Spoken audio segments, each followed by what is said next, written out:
This is Jamie Drummond for Good Food Revolution.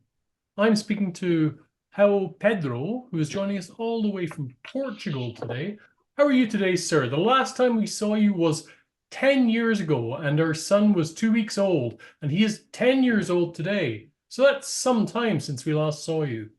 It's interesting to see the coincidence, isn't it? Yes, yes, yes, yes.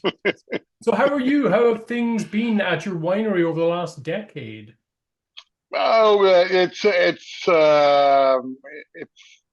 I think it's an interesting story.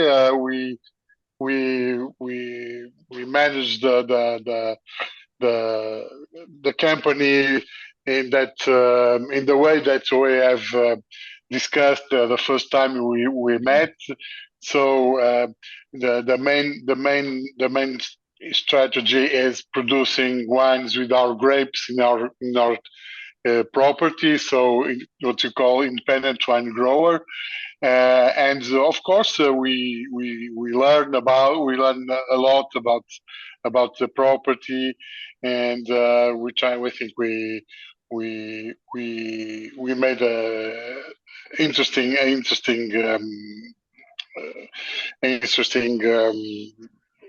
the way, I think, for the company.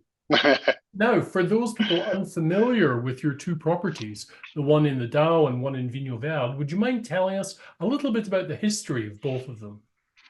Mhm. So, in fact, we are one family, one business family.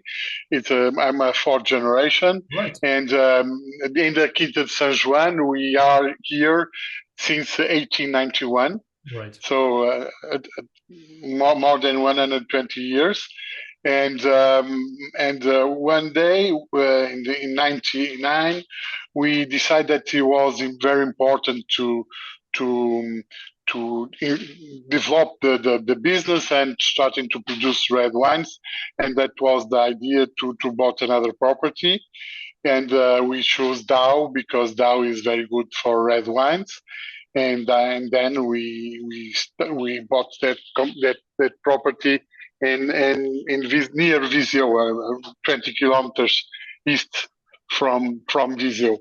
Um, since that time, we enlarged the portfolio with the red wines, Yes. like the Quinta da Vigia Lotte and other wines, and we trying to manage the situation. We trying to do good wines. That's the idea.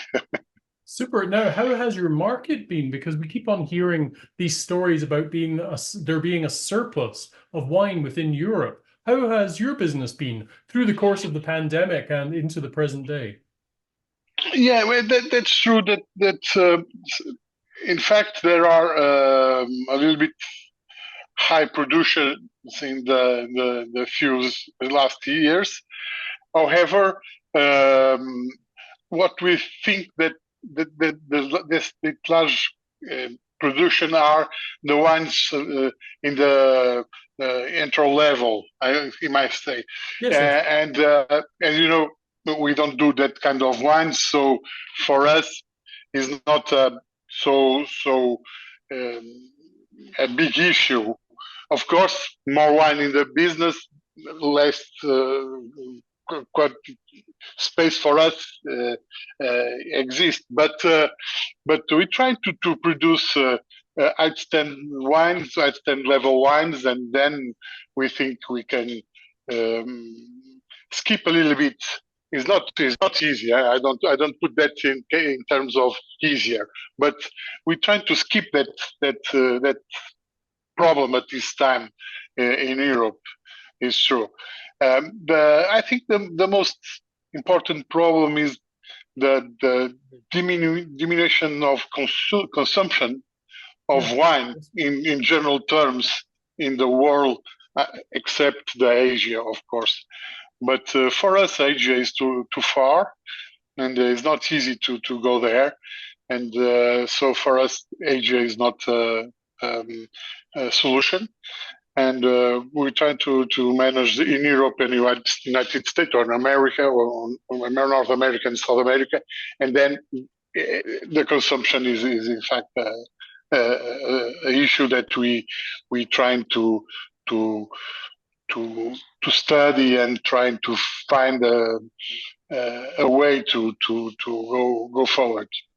It's interesting. I'd be fascinated to hear what your study has discovered with regards to why people are drinking less wine. Yeah, mainly in the red wines, there are a lot of discussions with my friends and people who knows in Bordeaux mainly, Yeah. of course, and he told us that the red wine is at that moment in the low level is very difficult to sell. And one of the reasons they discussed and then present is the fact that the family are changed 20, 30, 40 years ago. Everyone dinner together at 8 o'clock, and of course there are all the time a glass of water, a glass of wine in Yes. the meal. Yeah. If add to this, Sundays, the lunch of family are more important with all the family, not only the family, the small family, but the cousins Extended family, yes. and Yep. extended yes, the term is extended family, and the consumption of red are very important. The issue is that in the last 10 years, it changed a lot in Europe. The families are nowadays completely different, and the moment of consumption for the reds are changed. It is not possible to drink all the reds, the wines the Europe can produce at the moment, I think. Now, do you have the same thing in Portugal where the younger generations, many of them are turning Yeah, away from alcohol and not drinking alcohol at all? I don't tell you it's not away from the alcohol.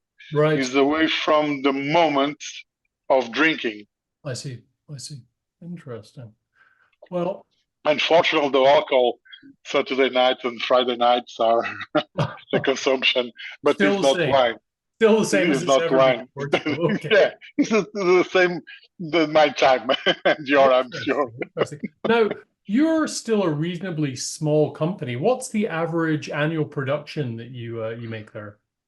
Well, in fact, we were very, very small. We have 14 hectares Yeah. in the Vinho Verde for the white wines, and 20 hectares for the reds in Quinta da Sanjoanne. And we produce around 80,000 bottles per year. Now, where does the majority of that go? We sell 50% in Portugal. Oh, wow. Okay. Yeah, and then Brazil, Canada, not LCBO, but SIQ. Oh, yes. Yeah. More SIQ than CBO. I think that after that interview, the sales are exploded in LCBO. There you go.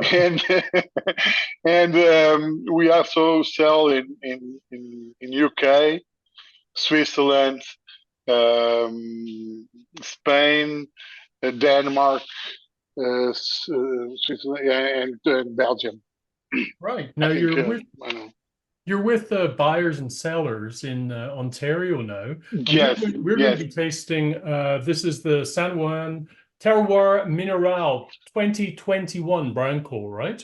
Yeah. It's the same I have here. There you go. Yeah, we're sharing a glass of wine. Perfect. Yeah. Yeah. We're trying. We try. Now, I've always found your Vinho Verde to be some of the most mineral-driven, terroir-driven Vinho Verde I have tasted.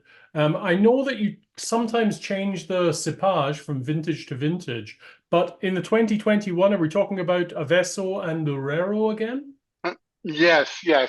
In fact, what we trying to do all the time is the wines are prepared in a blend tasting. I have my glass here too. Good. Cheers. Cheers. And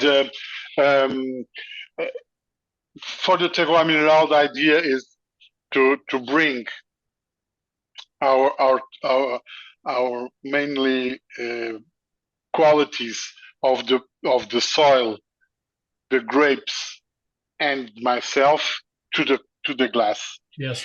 And each time is different. Of course, the main grapes are Avesso and Loureiro, but as you know, we can have 5%, 2%, 5% of each one.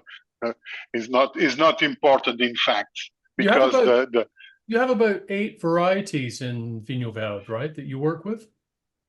Yes, I work with the same.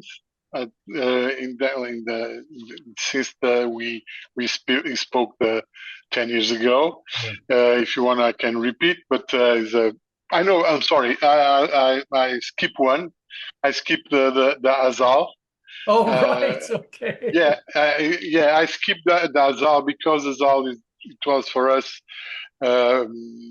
not so important, so interesting to produce Vinho Verde wine, table wine. It's good for the sparkling, but we don't produce too many sparkling to have the grape variety in the field. So we skip the grape variety because we found in the Avesso also a good grape variety to